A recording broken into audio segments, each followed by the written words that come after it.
I'm going to try to, in the best I can, give people in layman's terms, but also teach those people that have already been doing some vitamin C some tips, tricks, how to do it, and how to do it safely. That's the biggest thing that we want, is to care for the patient and do it the safest way possible. So a couple things we're going to talk about is what we need. What is it the staff or you guys need to be able to do it? Going from knowledge to labs, orders for the infusions, all these certain things we're going to talk about, and just go through what is the basic knowledge needed whenever somebody's starting out doing intravenous vitamin C infusions. First thing I say we talk about is that the knowledge doesn't only have to be with the physician. The physician or the provider is with the patient. Could be a couple of times a week, maybe on a monthly basis, have an appointment with them like that. But your staff is the one that's with them, 2-3 times a week during their hour or 2 hour long infusions. And so they're the ones that you want to be able to have the knowledge in them to treat the patients appropriately. And something that I learned early on when I first came on the clinic, Dr. Ron was calling everybody co-learners, and I had no clue what that was about. Everybody is a co-learner because each person is individually different, and so they are learning right along with us, learning about them.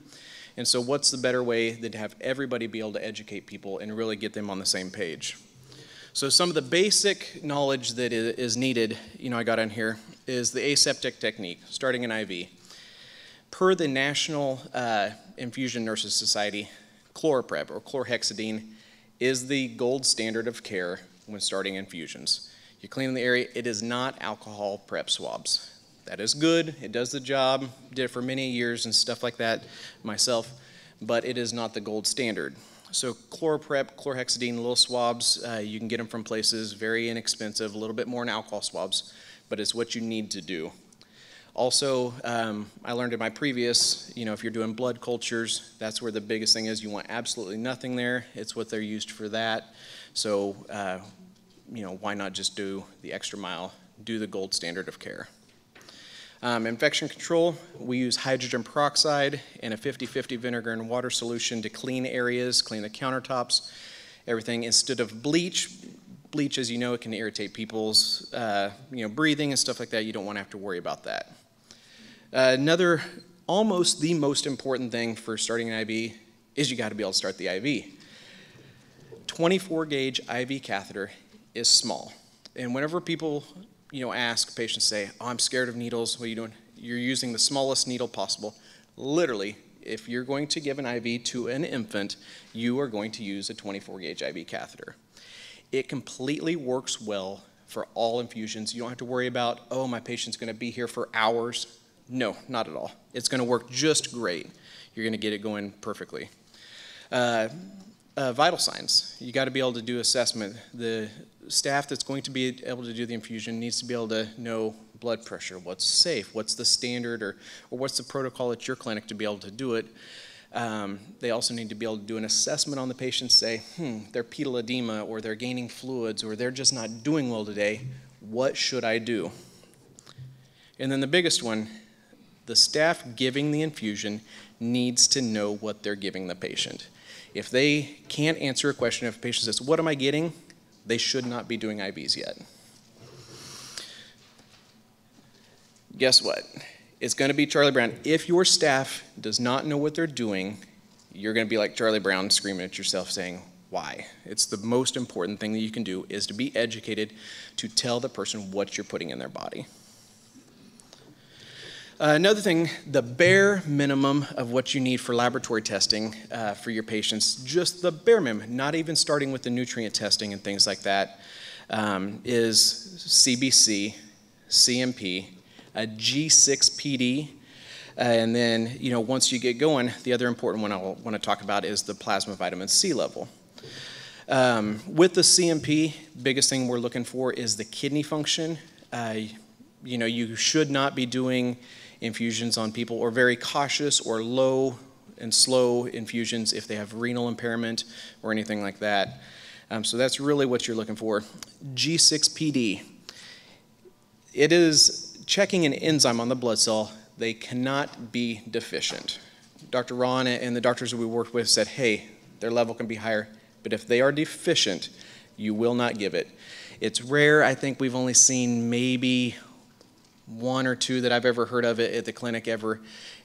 4 in Dr. Ron's time, and it's of I've always been told, you know, more Middle Eastern descent and things like that. So it is a rare thing, but you don't want to be caught on one of those rare things and see what happens if they don't have that.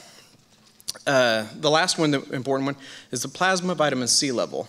I was talking to one of the doctors that's here today and just saying, hey, what's the magic number? How do I get to this number you guys talk about? It's the plasma vitamin C level. We call it a post-vitamin C level at our clinic. And so say you're getting an IV in the right arm. Within 5 minutes is the goal. You want to be drawing that vitamin C level out of the opposite arm unless contraindicated or something happens and you cannot. But you want that to be able to check to get to that researched range of that 350 to 400 milligrams per deciliter. That is the goal when treating cancer that's in the protocol, that we want to hit that goal. And so once you get to that goal, if you're low, say at a 25 gram, next time go up to a 50 gram. If you get too high, you can always back down. And one thing that we noticed is it happened before that, you know, if there's a major event, we had a patient that had been coming to us for several years, and she fell and she broke her hip. We decided to check a post-vitamin C level on her, and she'd been on the same dose for the beginning couple of years that I was at clinic, and we checked it, and she was low. So we had to increase her dose. We checked it again after a while she had some time to heal, and we were able to lower her back down. So that's one thing that you wanted to go ahead and check that to make sure to where you get them at that therapeutic range if you're trying to treat their cancer. Another thing that, you know, is going to be needed, and you'll want to be able to provide for the staff that's doing your infusions, is an actual order. And I put an example on there because it seems like, you know, pretty basic, but there has been some clinics I've talked to over the years where they say, oh, I just told him to go give him a 25 gram IV. You need to be more specific, unless, like we have standing protocols that at our clinic Dr. Ron has signed. We have them posted, and so if he says to go give somebody a 25 gram IVC, we can do it, and we chart it, and it's by the protocol that we give. So just make sure that you have everything listed. A, you need it for your documentation, and B, so there's no miscommunication. You have pure clarity for the person giving your infusion. Standing protocols that we have, I will also, once I'm done, I will show everybody. I've had multiple questions on people saying, how do I get to your protocol? Where's it at? At the end of this, I will show you, go to our website, and I will walk you through the steps on how to actually get directly to it. Or if you want, I put the actual direct link to it that you can get if you want to copy and paste it from these slides, which I'm told these slides are active for 6 months after the conference is over. So, and you can export them from the app if you have those and email them directly to yourself. Consent form. This was a little bit's changed with this that we found out. It's about a little over a year ago, went to a conference Dr. Paul Anderson's group put on. And we had been doing consent forms on a yearly basis. In the presentation that they talked about, they said that it is imperative that you get a consent form every single time with every single treatment. So for example, say if somebody's coming in and going to get a UBI or an ultraviolet blood irradiation, they're going to come back and do an IV vitamin C later and then follow it with an IV glutathione. 3 consents. If they're coming daily, like sometimes we are doing with our Lyme patients, that's 3 consents every single time. That is what they were deeming kind of the gold standard of care of getting that done. And so it is, just without question, we recommend you do that. Our consent forms, if you go out and check out the care for the provider section, you can see an example of our vitamin C consent forms. We try to put a lot of information in there so there's no question. Patients know what they're getting and some of the background, the benefits, the side effects, and things like that associated with the specific treatment they're getting. One thing I'll point out kind of down here, looks like it's, let me pull up the laser pointer. This bottom part down here, this is exact verbiage that in that same conference that I went to, they said that you need to have this per their legal team. And it came from Paul Anderson, and so his group, they said that they had searched it. So I'll just read it. I understand that all nutrient infusions given at your clinic's name are considered investigational and experimental. These infusions are not considered the standard of care, and then we added on there, are not billable to insurance, just because, at least for us, we don't have very good success with patients being able to get much, if any, reimbursement for these. So, like I said, every single time, every single infusion. I'm going to talk a little bit more about osmolarity. Is everybody here? Can I see who does not do currently infusions at all at their practice? Perfect. I don't need to be here. So, osmolarity is one of the things that I've really tried to do a little research about to figure out, what is it, what's the importance to it, because everybody talks about it. A lot of the clinics call and ask, what is it, how do you get it, and what's it all about?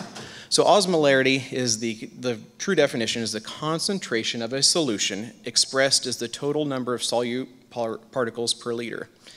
And I went ahead, and on here it shows you some of the certain things, and some examples with the hypotonic, the isotonic, and the hypertonic of what is the carrier fluid for a lot of those. So you'll see, and those of you that do infusions, you'll know sterile water is like a bag of gold. It is almost non-existent to find or tough. So if you can get it, don't share it, keep it, or you can send it to us if you have too much.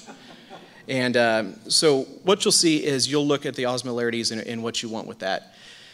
The very bottom, big thing I'll point out again, down at the very bottom, if you check an osmolarity of anything, such as sterile water, and try to give that bag to somebody, you're not going to be happy because the patient's not going to be happy or possibly die. So if you do an infusion below 145 milliosmoles per liter, don't do it. So just really educate yourself to know those are some of the gold standards of what you do. Going to continue it with it here. Less than 600 is completely acceptable, tolerated by most people.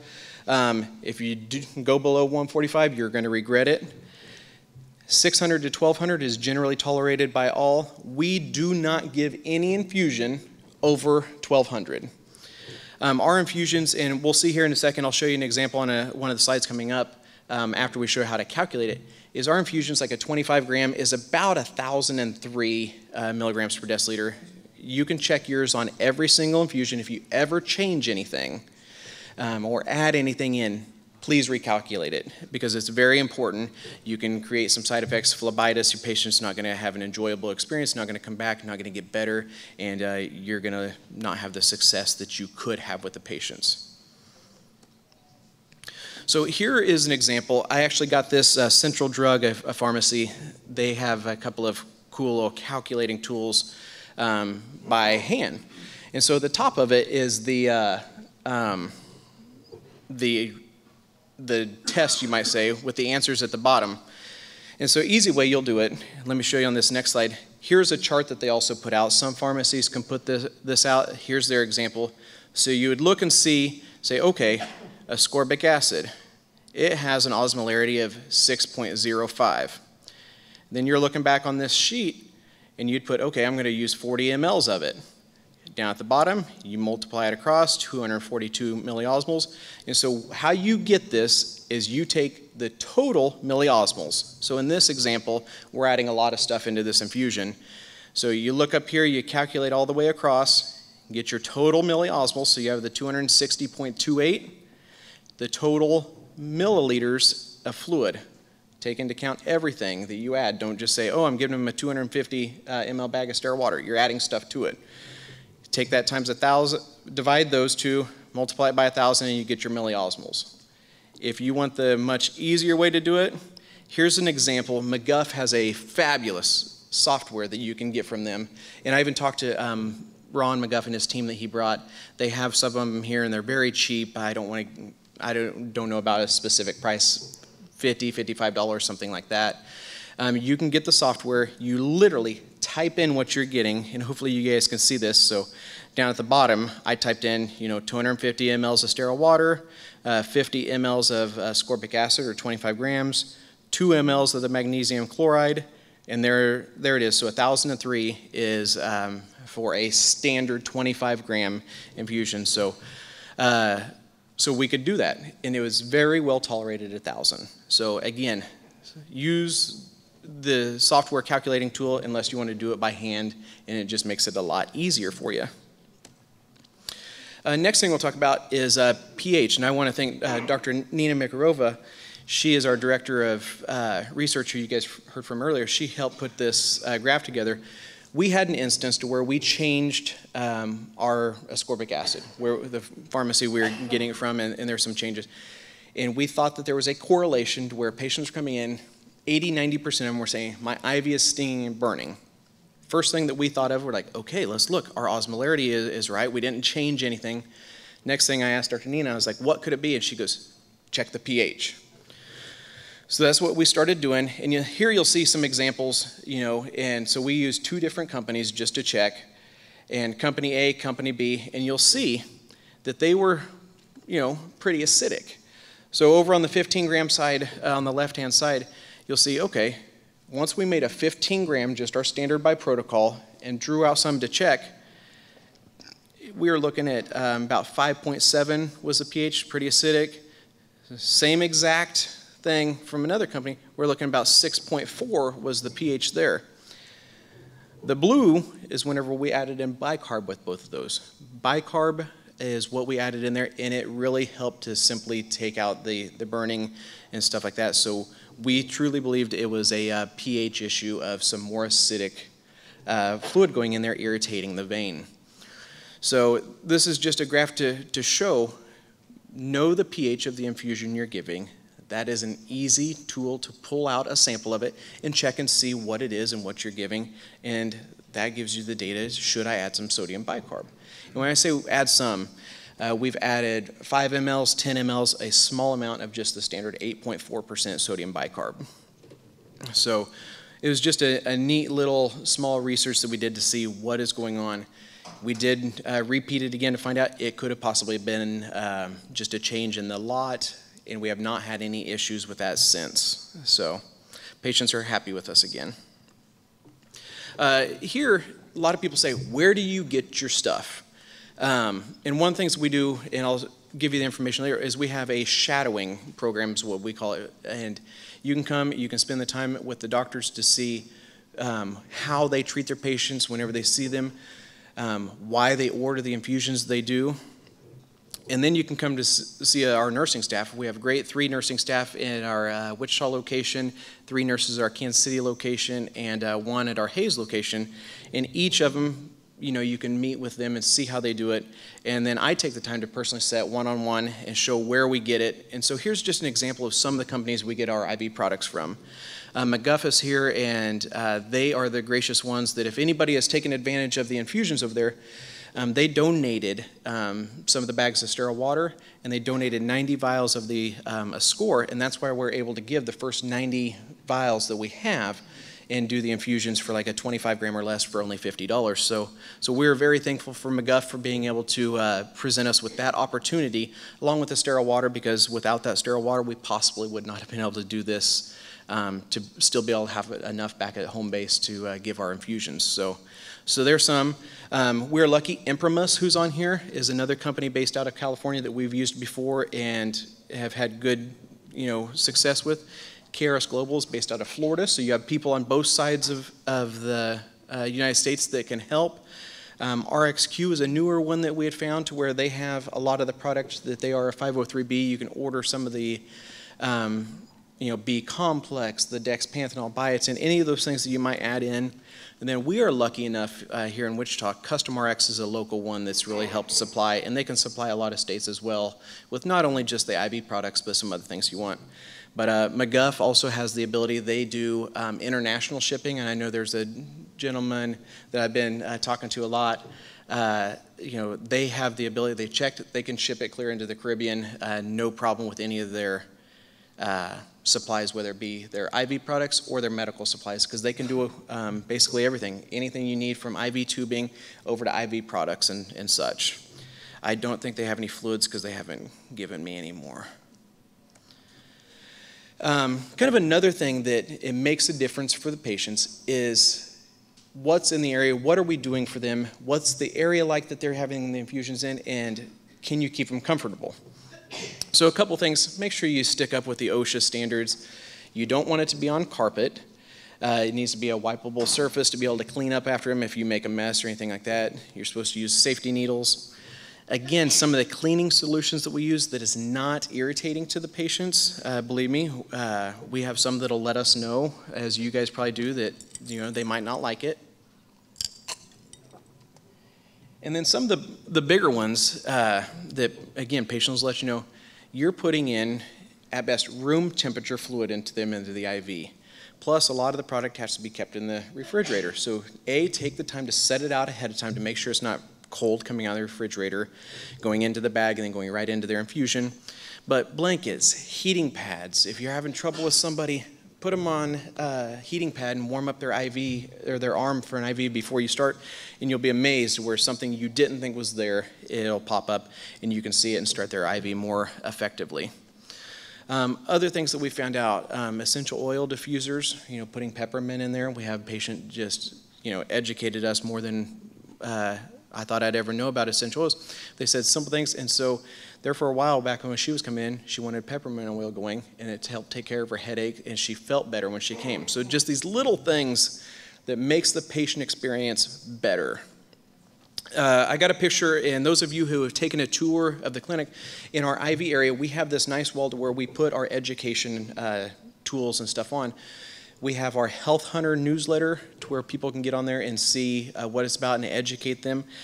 We added this to the area, our marketing team did, and literally having this right there by the infusions, we got a lot more positive comments about what we have in our area than most of the other things that we've done. So again, going back to educate your staff or your patients, and this way the patients can help themselves. That will make things a better experience for the patient and all around, get them better. The whole reason everybody is here and doing their things is so they can make them well. You can do all of these things right. You can be the best person to start their IV. You have the great osmolarity. Their pH is perfect. You got them wrapped up in a cozy little blanket. A side effect can still occur. A couple of those that we'll see is hypoglycemia is the most common. Easy way to explain it to patients, they're like, that doesn't make sense. You got the vitamin C molecule and the glucose molecule, very similar with a little bond difference. They're going to be hypoglycemic if they haven't eaten a good protein, which we encourage protein. Almonds is a good snack to have for your patients around. They cannot have an accurate capillary glucose finger stick and treat it. We've had patients before that, I checked my blood sugar. I need to take some insulin, say they're a diabetic. And the answer is no, you don't want to do that. For 6 hours, it is not accurate. Another one, fluid overload. That's why we do the basic lab work, just the basic functional lab work where you're checking kidney function. Are they having any kidney impairment or failure even going on? Check about their cardiac history.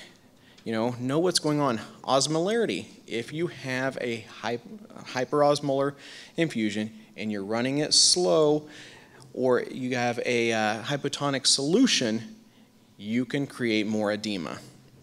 Anaphylaxis.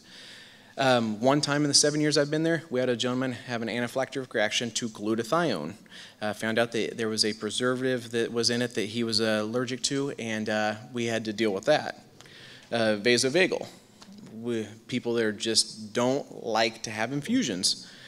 So all these little things can happen. Then it comes to phlebitis, one that's more of a physical thing that you will see sometimes. What to watch for. Again, the high osmolarity infusions ran over a longer period of time does create more irritation to that vein. You have a low pH. You have risk with that because of the acidity. Infusion times goes back to what I was saying. If you have a high osmolarity and you're running it longer, it does have more aptitude to irritate the vein. That does not mean to go and, oh, I got a higher osmolarity infusion, I'm just going to run it fast. Our standard that went through the protocol was 0.5 gram to 1 gram a minute. We don't run it faster than that unless we're trying something on Dr. On to see how he does with it. And because he was one, he's always said, and I believe it came from Dr. Reardon, that do not do anything on yourself without trying it, or on a patient without doing it yourself. Another reason that we came up with the Care for the Providers and have the opportunity for those of you who maybe haven't done any infusions, which nobody fessed up to that, and you know, just trying something on yourself first to make sure you know what to expect, that you can truthfully tell your patient, I've done this before. What do you do if you incur any of these side effects? Easy thing, first and foremost, stop your infusion. And then I've listed here some of the things. If they get a little hypoglycemic, honey.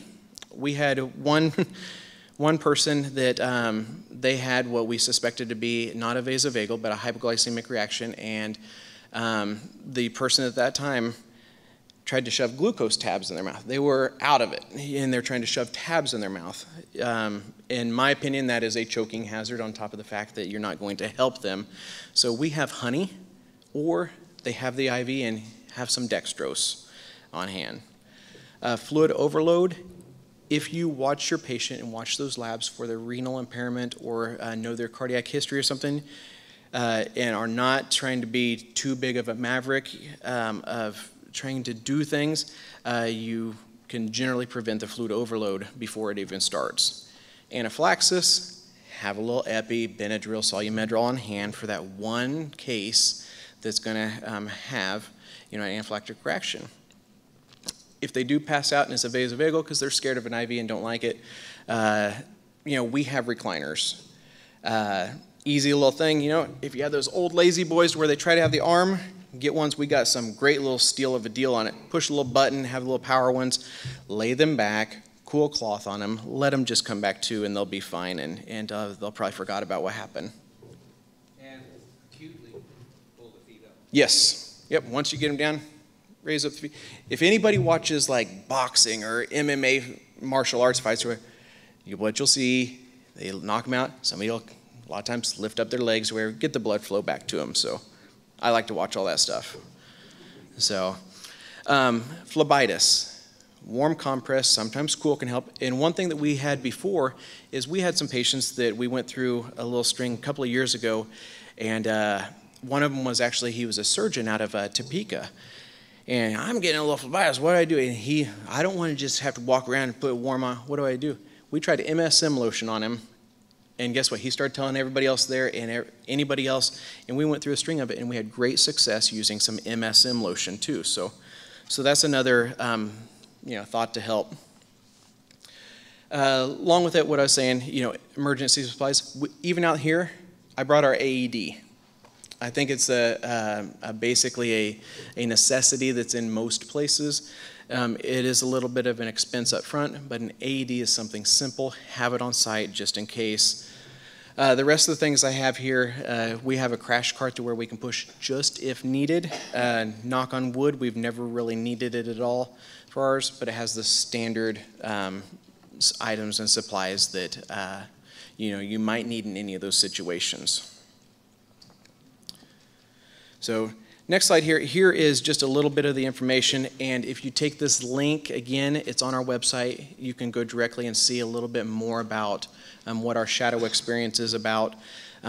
Multiple people have asked, and we are pretty booked up through the rest of this year of having shadowing, but we'd love the opportunity to help answer any questions. If people can schedule with us, reach out to me, let me know, and we'd be more than happy to help out. So next ones, I got some questions for me, and I got a couple of little goodies here. The first couple of people that asked me some questions so I can try to help, because I need something else to talk about because I'm nervous. And I got some goodies here. If anybody has any questions, please ask so I can get rid of these things. Yes, sir. Do you think there's any benefit ever to push the pH of a vitamin C IV towards more alkalinity using sodium bicarb? Other than comfort, I don't know if there would be a medical reason to keep it down to the more acidic part. Dr. Ron might have some more information on We only why. we only do that with oral bicarb. We haven't done it with IV bicarb. You still win one of these.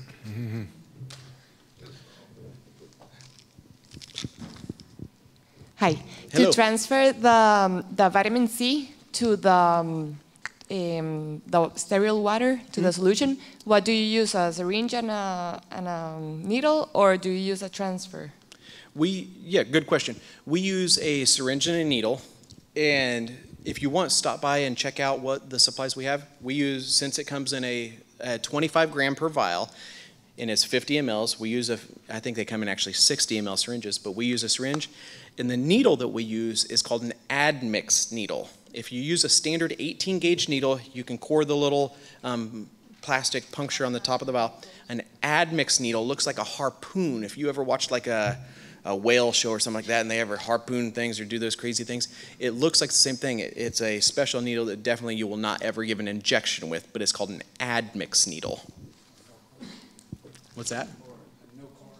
Yes, a no core.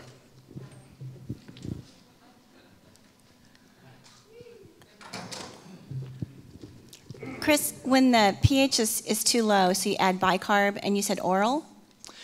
We have the IV that we have for the bicarb that we put in there. And like I said, only 5 to 10 mLs of the bicarb would we add into the infusion. Okay. But we don't get into any other high-dose bicarb IVs or anything like that. It's just simply for the comfort treatment. And then how do you retest for your pH? Just right, you know what I'm saying? Yeah, sure. The way that we've done it is, when we first mix up the infusion, the same little port to where you inserted all your stuff next to where you spiked the bag, draw it a little bit, and we have a machine, I don't know the technical name of the machine, I take it down, we have a laboratory on site, and I just take them down a little 3 cc syringe of it, they fill up a tube and check it immediately right there for us. So do you do this with all your IVs, or just the person that's saying it's burning, and then you take it out, and then you try this? Do you know what I'm saying? If it's one of our standard protocol that we know that we haven't changed anything, we don't do it on every one. Okay. If there's one to where we're doing a different type of solution, or we're adding more things in, or see. just trying something to a little bit different mixture, absolutely we can check it, at the start of it, and then after, we add the bicarb, we can recheck it as well. Okay, so but the patient says it's burning, then you'll take it out, and then before you would reinsert it, you would check it. We wouldn't take it out. We would, just leave it stop in. the infusion. We could add some in there. Okay. Gently mix it back into the bag again, and then you're able to restart the infusion and get past that. Because I believe in the IV tubing, it's only about 7 mils that fills an IV tubing. Okay. And so just adding some and then redoing it generally takes the trick. Thank you. So I got one for you, but unless you want me to launch it. Doctor, here you go. If you're a Chiefs fan, Patrick Mahomes could. So, Hi, just 2 points. yes. Do you use, if someone comes in to have an established port, do you actually use the port, or do you still, if you get the proper needles, or do you stick with the IV in the vein? Sure. Yeah, a port is a nurse's best friend. We will use either a PICC line and or a portacath that's already inserted. And yes, all of our staff is trained on it. It's, in our opinion, very easy to do.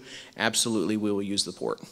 If the oncologist or whoever put it in will let us. Some of them are very picky, and the patient will be able to say, I got one, but they say you can't touch That's it. the problem, yeah. The other one, I just want to ask you about where I come from. Plasma vitamin C levels, are they routinely done? Are they just done by you here in, they're not a thing that you're going to get routinely done in a hospital or in a hospital laboratory setting? Correct. I know that we do it, and I believe if Dr. Henshaw or Jerry, our laboratory manager, I believe it can be done at other labs. Like there's a laboratory that's here locally in the States called LabCorp that can attempt to do it. It is a little bit of a different method, but it is relatively similar. And yes, so some labs, so you might check back in, is it Dublin? Well, I'm just wondering, there is a laboratory that's sort of independent, it's called Biomnis. It's where they send their glucose 6-phosphate D to check on them, and I'm just wondering, maybe if they were asked, they would be doing the plasma vitamin C if it's, Sure. And if you find out what method or if they have any questions, our laboratory staff, Dr. Henshaw or Jerry, is very knowledgeable, and they could help answer the question for that specific laboratory if it's the same method that we prefer. Thank you. You're welcome. We are going to be Okay, I got working. one more? We are going to be, I'll come back to you, okay. We are going to be working with a Japanese company who has developed a pocket vitamin C, kind of like a glucometer, where you do a little finger stick and you can get a vitamin C level. So that may be coming down the pike. Hi. I just wanted to know, how do you decide, or what criteria, if there is any, do you use to determine what is a good quality vitamin C to use in an infusion? Like, why do you pick these companies, and what criteria is used to determine, okay, this is quality vitamin C? Okay. Good question. Currently, the standard is going to be McGuff with their product Ascore is going to be the only compounded product that should be used going forth. I can say one thing that we did is we flew out to Santa Ana and toured their facility to see, and dang, they got their crap down. I mean, they know what they're doing. You can see their methods and know what they're doing, and that's how there's endotoxin testings that you can check on. Us personally, I'm lucky enough. I have Dr. Nina to where I've taken her vials and say, Dr. Nina, we got this new company wants to. Can you do some of your magic and tell us whether you agree with it or not? And she's very honest and super smart and can help look into some things for us. And so those couple of things of having the resources we have of like say Herb Brilliance, or touring the facility, and also ask for their endotoxin testings, and they will give you the stability reports, everything that they have. If they can't produce it, don't use them. Do you cover the infusion? I mean, protected from light and connection? Yeah, the connector. Protective. Do you have to protect it from light? In our clinic, we don't. In our IV area, I think you guys were able to see, we do not have any windows and we have minimal light. And I didn't put it in here just because I was, a little nervous of adding another thing to talk about.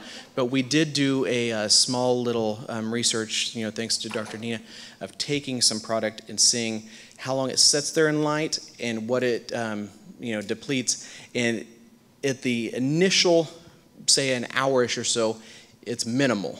It does happen because of the light, but so if you're a clinic or you're doing IVs, we don't let people go outside, or if we had one gentleman, we wrap it up in a towel or something, because it can happen. Alpha lipoic acid, absolutely, we cover it.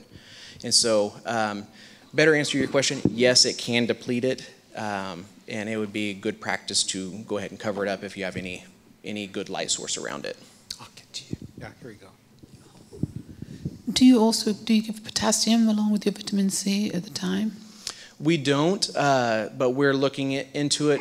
We haven't before. It's been a concern of nursing staff of doing it, because a lot of people have came from a place to where, potassium, you better have them on a cardiac monitor. You can't do too much of it, and just that.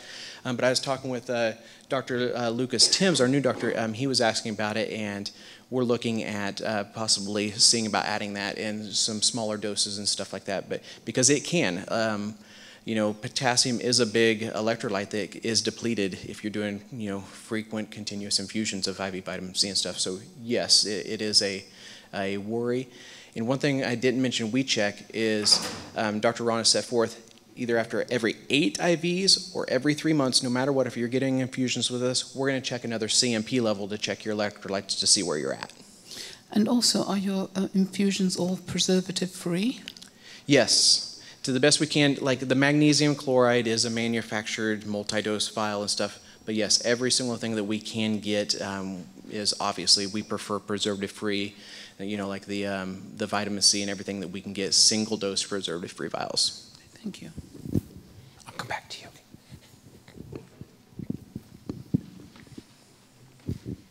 What are your thoughts on the tubing that you guys use? Do you use tubing with the 0.22 micron filter or a non-micron filter tubing? Ours is the 15 micron filter, but yes, we do add a filter to it, and we have the tubing back there. And check out the tubing we get. We do get it from McGuff as well. It's simple. It doesn't have any of the hubbub on it because we don't use any pumps. All of ours is gravity. But absolutely, yes, a filter on all of our infusions. What's your ideal pH, and what do you consider high dose, and when do you do the testing beforehand? Ideal pH, a lot of ours, see if we can go back and see, closer to 7 would be optimal. A lot of times, as you can see, without adding, except for those couple of instances of adding the bicarb, we didn't achieve that. So closer to 7, but you do not necessarily need to do it because, like I say, we just had that bad batch to where, I would say for a month or two, most of our patients were complaining of the burning. We're not adding bicarb into it on a standard basis, and now we're past that, and there is no complaints from the patients. So either they gave up on complaining about it, or it's better. So we don't have any problems with that. So in our pHs, so you'll see kind of like on the graph I have up there, the non-blue lines is what our standard is without adding. So I mean, if you're looking at that, I would say about a 6.5 pH is very tolerable and works well for us. My time's going up. Our idea of high dose vitamin C, even a low dose in the traditional world, is high. Dr. Ron has always had it above a 25 gram is what all of us kind of deem a high dose vitamin C.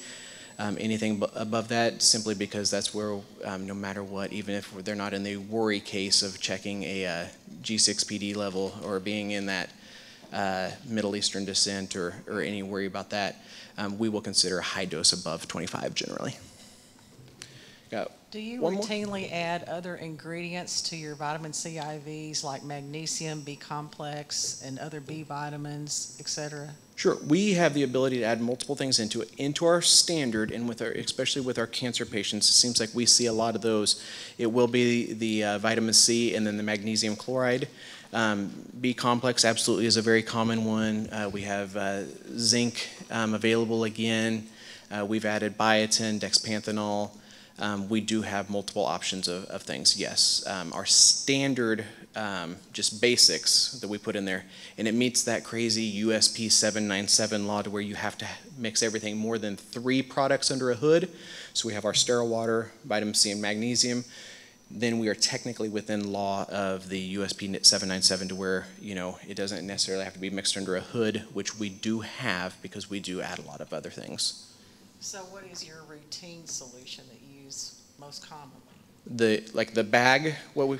No, like do you just add magnesium chloride? Just magnesium chloride. And then the others are add on at discretion of the doctor? Yes. Okay. Thank you. How long after you mix the vitamin C into the solution is it at its peak? We do not infuse it after 4 hours. If we don't infuse it within the patient, like say they come in and maybe we mix it and then it turns in, oh no, I have an appointment with the doctor first, I want to do that, I don't want to take my IV over there. If we can't have that infusion in the person within 4 hours, we'll mix a new bag. Okay. And then do you add B vitamins to the high dose vitamin C? Not a lot. Our high dose generally will we'll only do that on a cancer patient or if we're treating Lyme or something like that. Generally not, but we can at the doctor's discretion. But you do standardly with the low dose? Not on cancer patient, but yeah, a lot of times with our 15 gram, 25 gram, absolutely. We'll see that most of the time it seems like we're adding in the B complex and stuff. What? Okay. Tired or depressed, we'll add it. Yeah. Okay. Any other? Oh yes. Thank you very much. Are you doing any like finger sticks with the glucometer afterwards to see the level of vitamin C in the blood? That's common in a lot of places. We don't, just because we're lucky enough to be able to draw that post level if we want to check it and send it right on down to our laboratory. But yes, there is a method. I don't know the exact formula to being able to, some places that can't do a post vitamin C level can do a finger stick and then get a measurement to try to even hit that 400 milligram per deciliter post vitamin C level that they're shooting for. But we don't commonly do it just because we have the laboratory on site. Is that usually the max is 400? After that, it's not going to do much good, or? We don't set a cap and say if you're at 400, you're good. 405, stop. That's too much. What Dr. Ron has said is there's no proof that, say, going to 700, because there's some patients say 400, good, I want 800, and it's going to be better. And it's going to. I believe there's not enough study or research that says that go bigger, it's more efficacious. 400 is once you get, and I believe Dr. Ron and Dr. Nina showed that. And I can pull up here. One thing I'll show you is how to get to our directly to our protocol, and on the protocol has the actual graph. So for those people, I had a lot of people say, how do I see your guys' protocol? A research protocol was between 88 and 98, a 10-year protocol. So if you come to our main page, reardonclinic.org, if you go to the What We Do, come right on down to the high-dose IV vitamin C. Where's Paul? Come right on down a little bit. We have it in Spanish and in English. You click on it, and it's going to pull up a direct link to the protocol. And it's clear down on page 14 if you want to see the actual graph of the mixtures that we use. But you'll also see in here, and I gave away all of my my goodies, so just in good faith, if somebody wants to try to win some brownie points, there in the protocol here, it talks about an oral dose of 4,000 milligrams of oral vitamin C. And I was checking with Dr. Ron so I could try to say it right.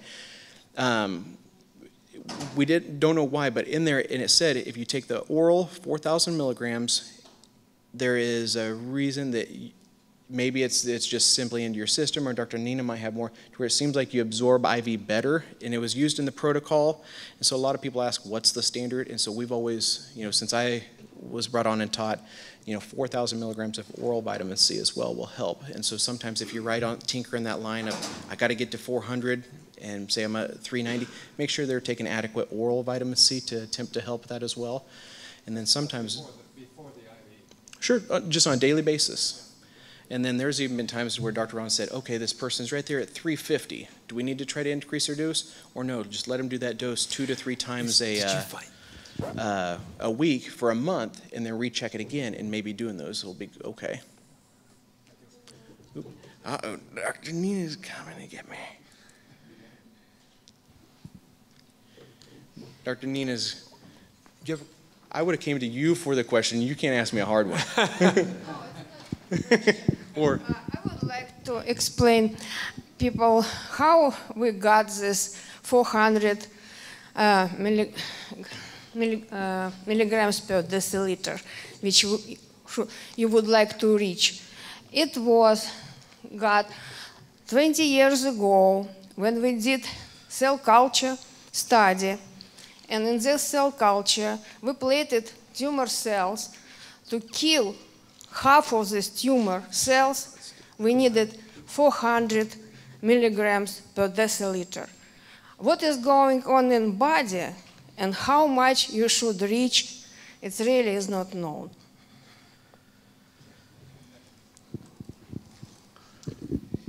It's a theoretical target that needs further research, but just in general terms, it has worked out pretty well. It seems to be clinically a relevant target, and Dr. Driscoll at the KU Med Center adopted it as well. She actually studied it under Dr. Reardon, so 350 to 400 is what we typically shoot for.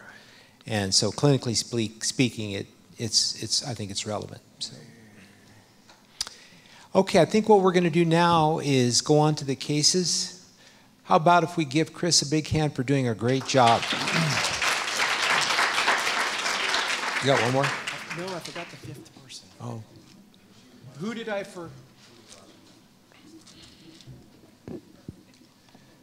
I forgot. He's saying, is her right here?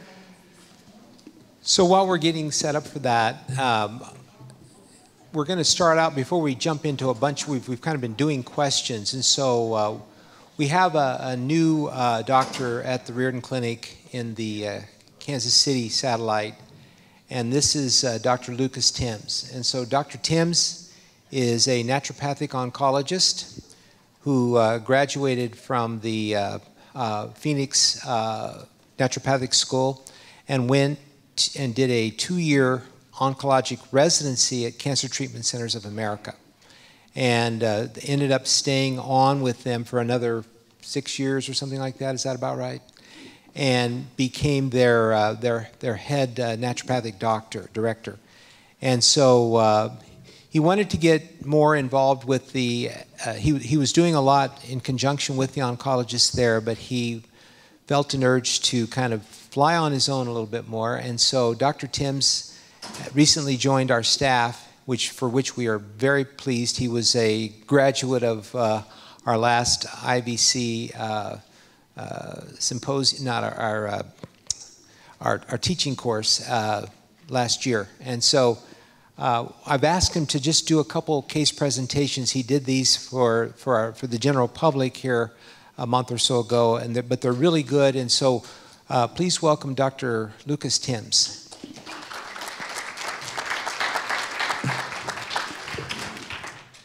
And so if you can keep this on, I'm going to stay up here with him as a kind of a point counterpoint for you. Going to correct all my mistakes up here, I'm sure. So thanks for the introduction, and happy to be here, obviously, and be part of the Reardon staff now. I thought that